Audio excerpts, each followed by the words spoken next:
Well, hello, everybody. This is Manny Aragon from the Wolf Workshop Center for Structural Performance, and welcome back to the 2014 Endurance Summit. Today, we're following up with another soft tissue recovery expert, and I would say that probably there's a lot more to what Kathy has to offer than recovery, but we're going to talk about that, and we'll find out more about that today. So let me just give you a little bit of background on Kathy Flippin. She is the owner of Dynamic Touch Massage Therapy, and she has been a massage therapist for quite some time. Graduated in 1997, actually a year before me, before I started bodywork. So we're kind of like old timers in the sport, so to speak. From Win Therapy Massage School with a 1,000-hour certificate in sports and therapeutic massage, she now teaches professionalism classes there and at Golden West College. She's a nationally certified with NCTMB. For those of you who don't know what all those letters stand for, that's basically I'm not going to pretend to know either, but it's the National Accreditation Board for Massage Therapists. It's kind of like the highest level in the country that you can reach in terms of accreditation and certification.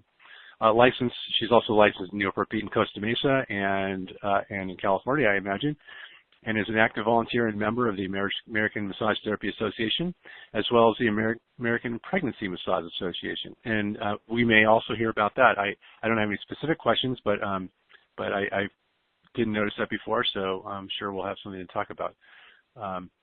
She was a member of the Winter 2002 sports massage team at Salt Lake City Olympics and privately tended Olympians in 2000 Sydney Games.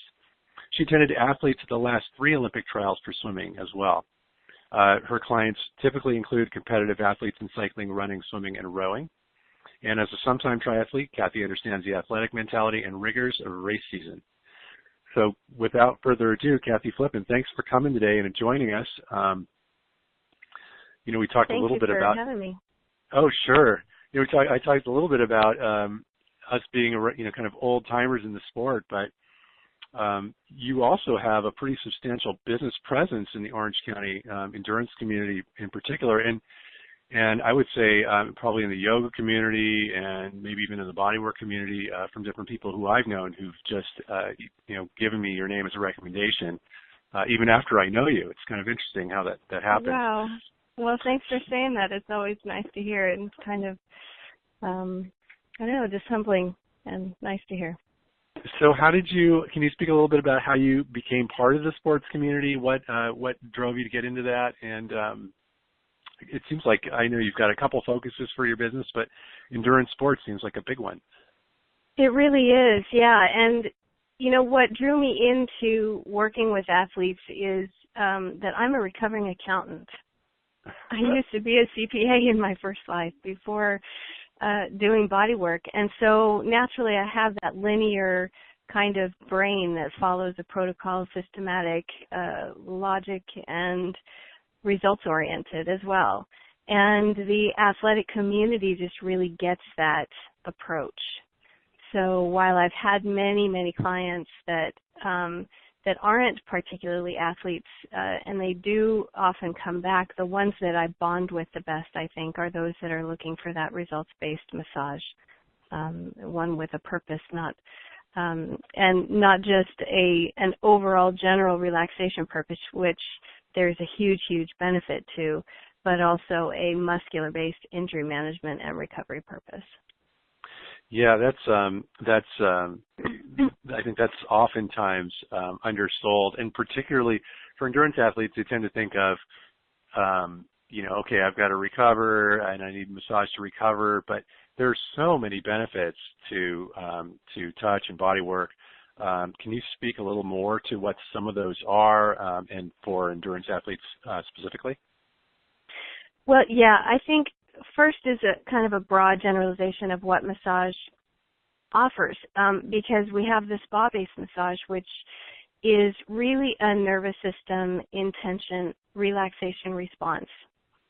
It's intended to just turn you into a sappy noodle that you just want to fall asleep and, be really, really comforted, more of a pampering situation.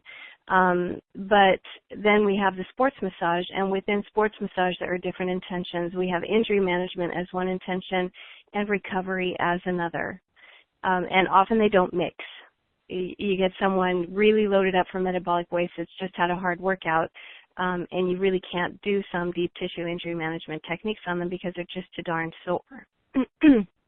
So really seeing the division in those approaches, I think, is important, and why so many people go to a spa hoping for a sports massage and a deep tissue experience, and they just don't get it, and they don't understand, because in our community, massage is massage, and those distinctions are not carefully made. I think the common consciousness is definitely coming up now, and the consumers are becoming more sophisticated with their understanding of what they need and what they want. So, yeah, what massage can do in the endurance community in particular is especially recovery. The muscles load up metabolic waste, just like there's exhaust from your car. There is waste from the byproducts of muscle activity. And if you were to stick a banana in the tailpipe of your car, the car isn't going to run. It needs to get rid of that stuff. And same thing with our body. Likewise, if you put your car in the garage and you rev the engine and you close the garage door, that exhaust is going to build up in there. And in a very extreme situation, the engine's going to choke itself off from oxygen and it won't be able to run anymore. It'll just, the engine will stop running in that congested environment. And our muscles do the same thing. When we have a really hard workout, we are kind of like putting the car in the garage and revving the engine. If we don't do recovery, we're never opening that garage door to let things flush out and clear the air in there. So that metabolic waste continues to build up, and the muscles start basically choking themselves off and getting sticky fascia restrictions and adhesions and irritations and inflammation. Yeah, I think that's probably a lot bigger of a problem than people imagine. I mean, there's two things that caught my attention. One is the non-differentiation, in the mind of the general public in regards to massage, because massage now is like, in a way, from a marketing perspective, much like chiropractic, where there's a myriad, forms of massage as there are of chiropractic. So people think, what's massage? Well, it's just this relaxation thing. And not to discount that, because that's massive in terms of, oftentimes, especially with training overload, you need to calm the system down. But absolutely. But also, people are going and not getting what they want because they're really not. They don't understand what they want. They don't understand. And as a practitioner for so many years, I find, and with massage, my scope of practice is 1 foot literally in the sort of luxury market and 1 foot in the medical market. Medical has not brought massage on as an accepted part of the system, a care that is part of the system. Insurance doesn't pay for massage, yet massage does have physical and medical benefit. So what I wind up doing often is taking an athlete that is overworked, has a little bit of a niggle, not only overworked in training but also overworked in their life, kids and work and all of that. Many are juggling. And so I'll do a combination of a relaxation with a recovery and possibly injury management massage and kind of bundle it together. So we're not only addressing the nervous system and calming and soothing the nervous system, going from sympathetic to parasympathetic, going from fight or flight to rest and digest, and repair is within that rest and digest and repair. But then we also address the muscular system and move the blood. It's all about moving the blood and flushing that out, just like that analogy of the car, opening the garage door and letting the air flow and cleaning it out. For sure. And I think that, again, for people who aren't getting recovery massage now, I would highly recommend going and getting a few sessions at minimum to if you're doing heavy training, to really see, what the impact is on your ability to recover and go out and work out hard again. Because anybody who's doing a heavy load knows there are days where you go out and your legs are dead. They're just dead. Yeah.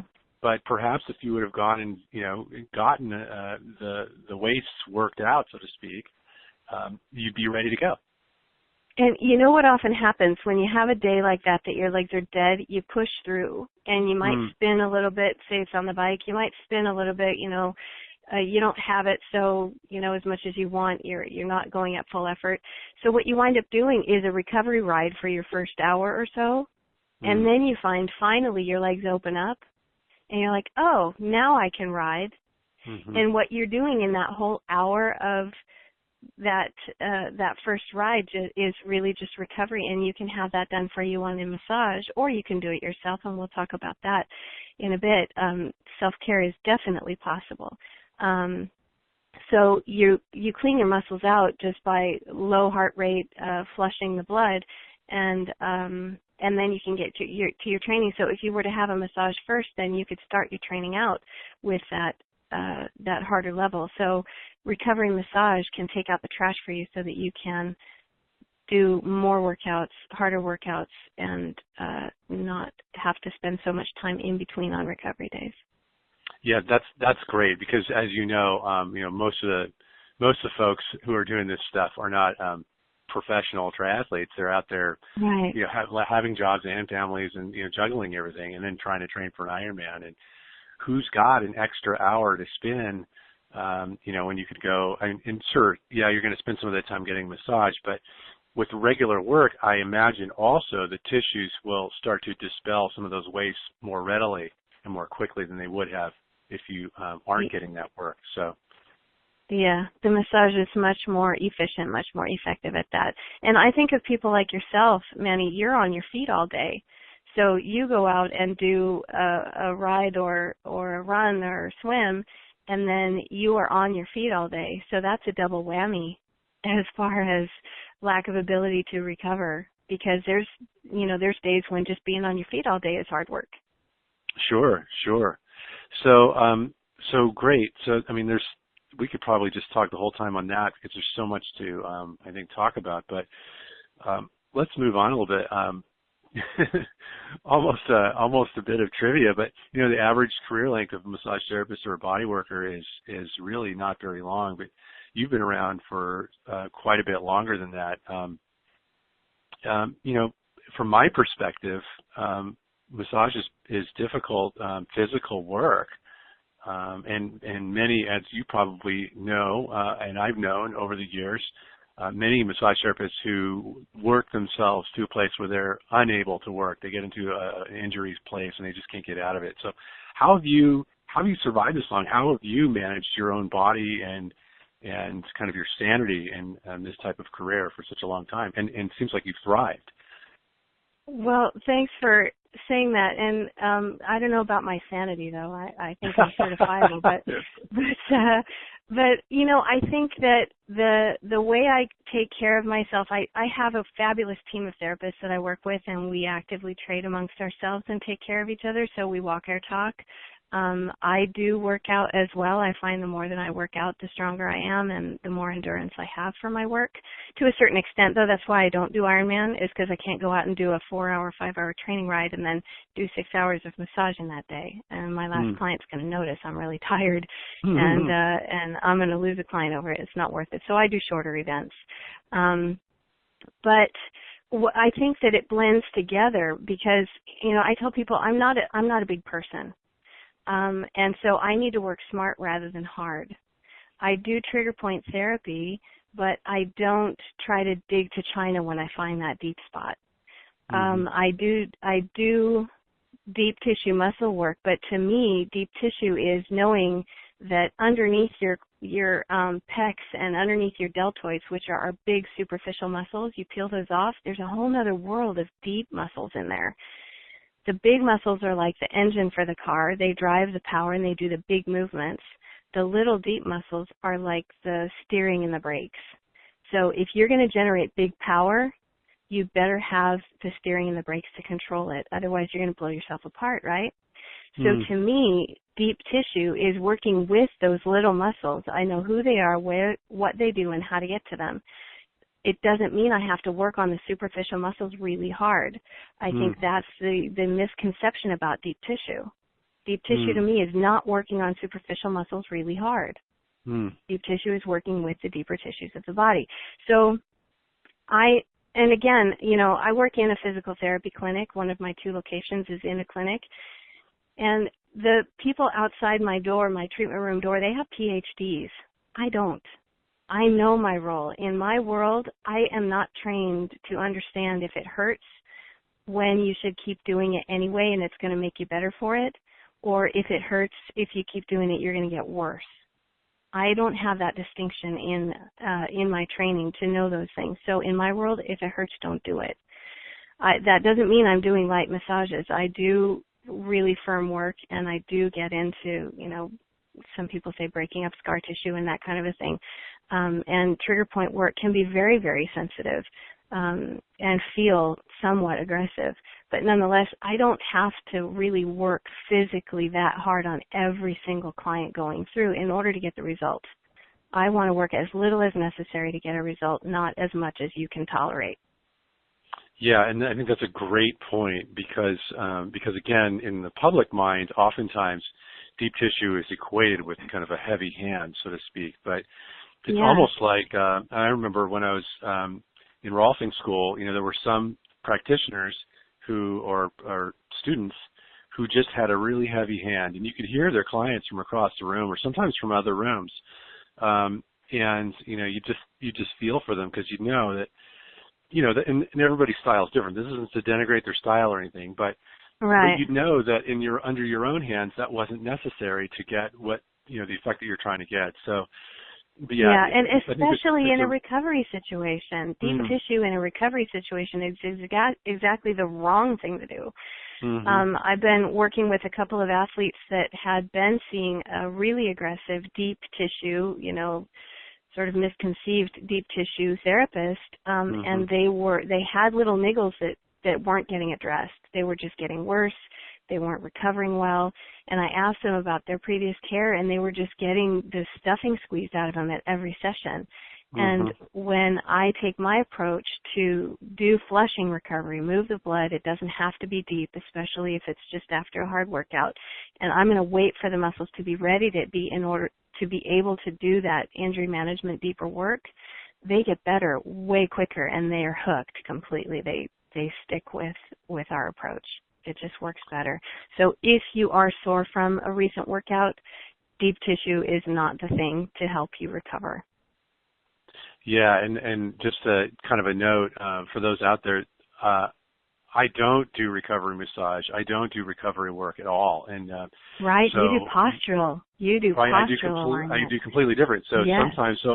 sometimes I do work with more of a heavy hand if I'm trying to break up, adhesions and things like that in the superficial muscles. But what I've noticed for more often than not is that it's generally the case under my hands that people who are moving their body a lot, the tissue is not that. It's so much, the quality of the tissue is so much higher than your typical, desk worker.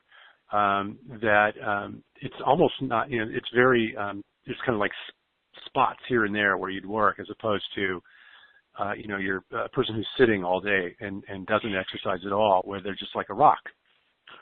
Actually, I've had, just last week, I had a new client come in. He is 60-something, incredibly fit. He runs circles around nearly everyone I know, no matter what their age. He's a national competitor in his sport. And the guy, bless his heart, he just loves his sport so much. He goes out and he works at anaerobic threshold every day. Ooh. He doesn't periodize. He doesn't peak. He doesn't taper. He works out maybe a little shorter the day before a race. And he is so loaded up with metabolic waste. He pulled his hamstring because, it was one of these slip on a banana peel kind of things. It had nothing to do with mechanics in his sport. And I can't get into his deep tissues to work on them because he is so loaded up with years of metabolic waste. So his instructions from me have been to he has one of those stick rollers. It's like a rolling pin that you hold with your hands rather than the foam roll. And his instructions from me are to roll his legs 3 to 5 times a day, 2 minutes on his quads, 2 minutes on his hams, 2 minutes on his calves, 3 to 5 times a day just to flush that blood out and move that muscle. Otherwise, there's no way for me to get deep enough to let the nervous system let me in to work with him. So he's one of those that, despite his level of fitness and despite his level of activity, he is hard as a rock all over, and that's not healthy, pliable tissue. But it's hard to argue with greatness. He's still a national champion in his age group. So, right. you know, it's like, how much faster could he be? You know, gosh, maybe he could be Olympic level or something if he weren't so loaded up with metabolic waste. You never know. And very true. And I was going to say, the one caveat that I would add is that with older athletes, I tend to see, in older people in general, the tissue does tend to desiccate, and or, I guess in his case, just become, it you know, destroys the health of the tissue over time if it's loaded up with junk. So great. Yeah, lactic That's acid awesome. is acidic. It's irritating. Inflammatory. Yeah. Right. So can you speak a little bit to how you assess the needs of an athlete when they come to you for help? Are there different? I'd love to. We talked a little bit about that, but are there different modalities? You know, this is what really, I think, distinguishes also healthcare and problem-based, results-oriented massage from a general massage. And that is, in a general massage, they say, hey, I'm your massage therapist. Get on the table. I'll be right back, and we'll get started.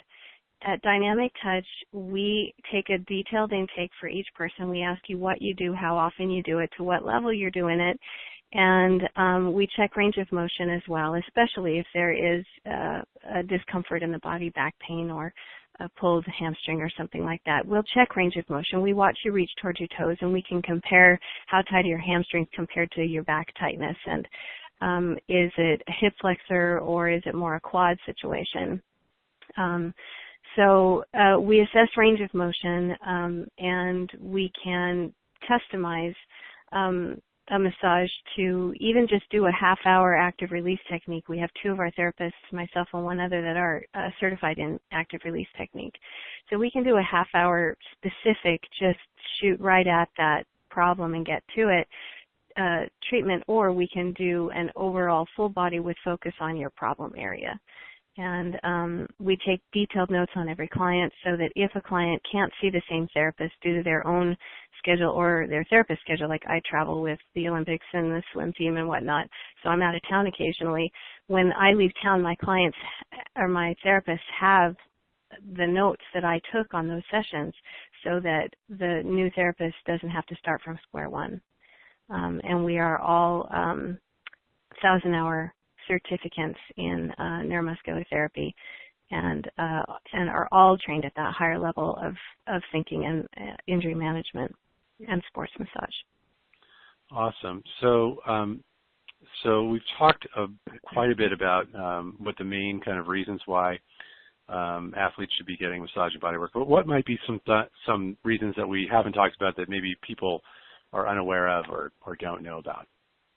You know, one thing I think is one of the super fun things about my job is, say I'm working on a cyclist and I notice, a runner. I'm working on a runner and they're telling me they've got a little bit of a niggle in their hip, so I'm working on the hip and I compare right to left and I see a muscular pattern and I ask them, do you ever kick your own ankle when you're running? Does your foot kind of swing around so you kick yourself sometimes? And they're like, yeah, I do that all the time. And what that is a whip kick. It's a dysfunctional gait pattern of the foot. So rather than the foot just coming forward and back, it actually swings around, and the muscles that are used to carry that are not supposed to be doing that. It's a dysfunctional pattern, and so the body gets irritated. So I can find something and say, these muscles are telling me a story here. Maybe you should look at your gait. Maybe you should go to a coach and have your gait analyzed. Like Michael Collins is a great resource here in the Orange County area for the pose method running. It's a phenomenal gait analysis. He does video before and after and drills to help you learn it, and it's amazing. And likewise with bike position, if a cleat is too far forward or back, or a seat is too far forward or back, I can suggest go to your bike fit person and maybe moving something on your bike is going to help you. So I don't do bike fits. I don't do gait analysis, but I know the questions to ask and who to send the people to help them get to the root cause. I don't want to just keep working on that same hip over and over again. You know, if this person has the whip kick, I want them to fix it so that they're going to run happier, and, you know, I'll bump into them with smiles in the grocery store as opposed to having to, you know, take care of the same boring thing all the time. Yeah, you can't buy that. I mean, that's just something that's special and kind of unusual. So yeah, so it's fun to be able to add that level of big picture to an athlete's. And it also speaks to a lot of experience in the field, and also having, you know, being an athlete yourself, that you'd even think about these problems or know about them. I mean, certainly you can read about a lot of problems, but it's one thing reading about a problem. It's another thing experiencing it and knowing people who are going through it, and then also working with people. That's a totally different level of expertise, in my opinion. And I don't think you can match that without having. I mean, you might come close, but you couldn't match it without having the experience to really, you know, the first-hand experience to be able to spot and share those things. So let's talk a little bit about intervals then. So if somebody's seeing you, like let's say, you know, your typical half Ironman, maybe one Ironman a year triathlete type of person, or maybe short course specialist doing a lot of races. What's an interval that you recommend for a person like that to come in on? You know, what I recommend is working the massages into the training cycle. Usually the training cycle will have a kind of like the tides of the ocean. You know, you work hard for a couple of weeks and then you reel back a little bit, and then you work hard for a couple of weeks and then you reel back a little bit. So I like to have that massage at the end of the hard week, and with that next week being the slower week ahead, so that it just enhances that level of recovery that's supposed to happen during that slower week. And for someone who's doing more races and their cycles are not so clear, then, you know, every 2 or 3 weeks, I think, if you're really running your body at a high level, is a great interval. And I think monthly, in order to get a cumulative benefit, I think monthly is about as far as you can stretch it out, because we take out the trash and then you build it up again, and we take out the trash and you build it up again. If you wait more than a month, you've got too much trash, and we can't get to it all in that one session. And so then the trash kind of builds up as opposed to, you know, gradually, cumulatively benefiting that cleaning out process. I don't know if that really made sense much, but no, it totally makes sense.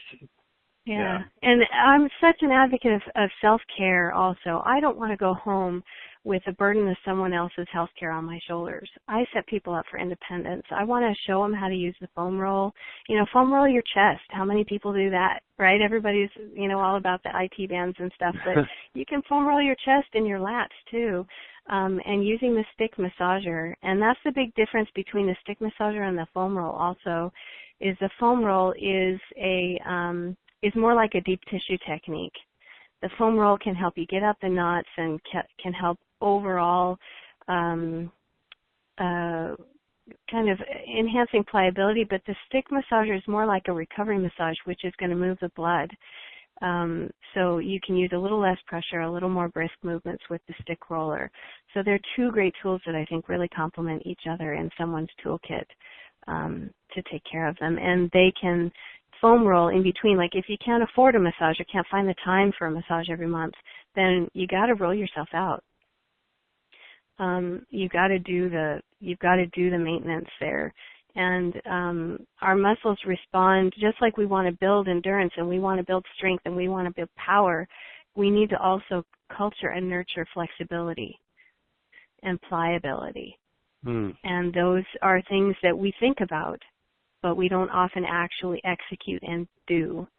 So we need to have recovery as that fourth sport in triathlon, that really someone doing an Ironman needs to see that that extra sleep, extra food, extra supplements, extra massage, extra time stretching, those things are absolutely as necessary as those long training rides or that interval run or that swim bike workout. Right, and often it's the first thing that falls off the plate, isn't it? Yes, it like is. the weight training. Weight training is the first thing that falls off the plate, and well, I want to get that right, and instead I got to triage my schedule, but then you're backing up against that recovery issue where you're overtraining and under recovering, and yeah, you're right. It's a complex web, this whole training and recovery picture, and managing. I don't think too many people out there really manage it well. Yeah, and that's why, Ironman is just so far out of my reach logistically. I see what my clients go through, and I learn from their experiences. I am nowhere near being able to accomplish and pull off something like that. It's just amazing. I'm really in awe of what you're doing. It's phenomenal. So, can you speak a little bit to the type of results that a typical person would see, or that you've seen over the course of practice? I'm going to give a goofy little example of something that happened to me personally, but it is just so profound. I was working out with a personal trainer for a while a few years ago, and the guy one morning just decided to murder my legs. We did everything as far as jumps, steps, lunges, leg presses, box jumps, you name it, I did it. It was legs, and my knees wobbled when I left that place. Oh. 2 hours later, I was at the massage school, and a student did a demonstration massage on me, and the massage was on one leg. It was a class situation. It wasn't about me getting any benefit at all. It was just me being a body, and the student worked on me for one leg. So 2 hours after the workout, I had a one-leg massage. So the next day, that leg felt pretty good. The other leg, I can't even believe it. It was deep sore for 3 days. And I'm not exaggerating. There is no hyperbole here. 3 days of deep, deep delayed onset muscle soreness from that hard workout was completely rid of one leg by a brief massage. Wow. Yeah, and so I am just such a believer. I can't say everyone is going to respond like that. It's my little anecdote, but it really showed me the power of recovery massages, and that's why they take the massage therapists to the Olympics. Working on Michael Phelps, he's got 8 events he's got to swim, and many of them have 3 swims for each one event he does.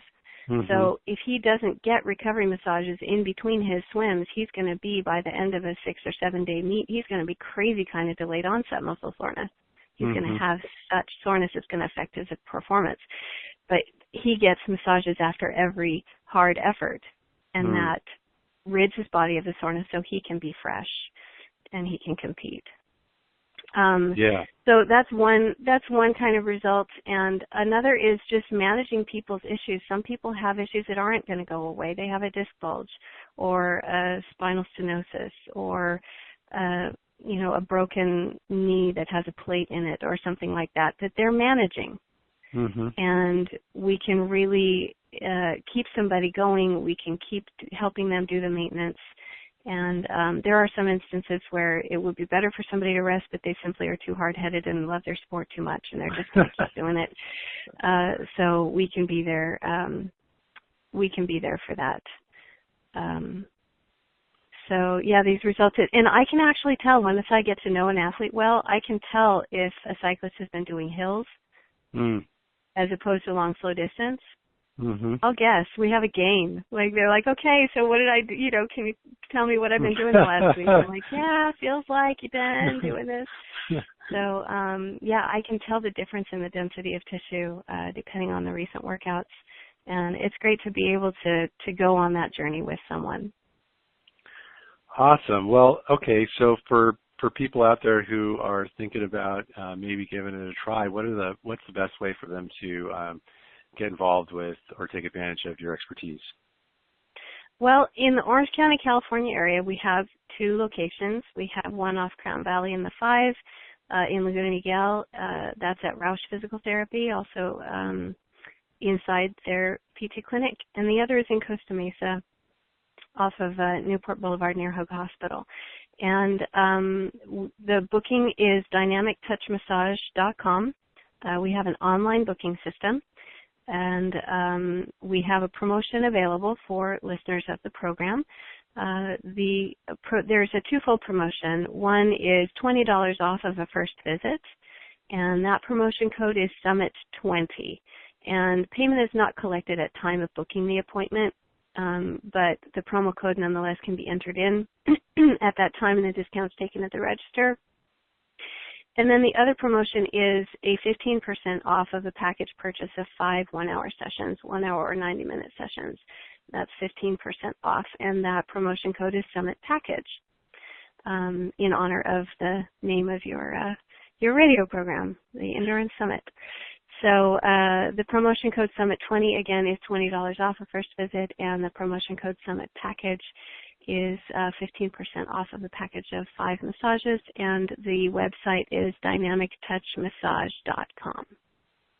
Awesome. Well, thanks again, and guys, make sure you take advantage of that. Kathy, I've just heard so many good things about her, and just from athlete after athlete, and like I said, even people who are outside the athletic community have referred me to her. So I want to thank you for coming today and sharing really the depth of your expertise and experience, because I think that, so often people just, like we were talking about before, they kind of get a very shallow view of what massage is and what it can do. But, you're a seasoned professional, and just as professional and as educated as somebody who is out in the PT clinic, in my opinion, because you've been working on people for 16 years. So that's an education in itself. So thank you for coming and sharing that with us. We're definitely, we'll have to do more. We'll have to bring you back and have you talk some more, because this is gold, and there's so much more that we didn't talk about. So thanks again, I'd Kathy. love to. I'm truly honored for the opportunity, Manny. Thank you very much. Sure thing. So again, folks, thanks for joining us today. This is Manny Aragon from the Rolf Workshop Center for Structural Performance, signing out of this episode of the 2014 Endurance Summit. Thanks again.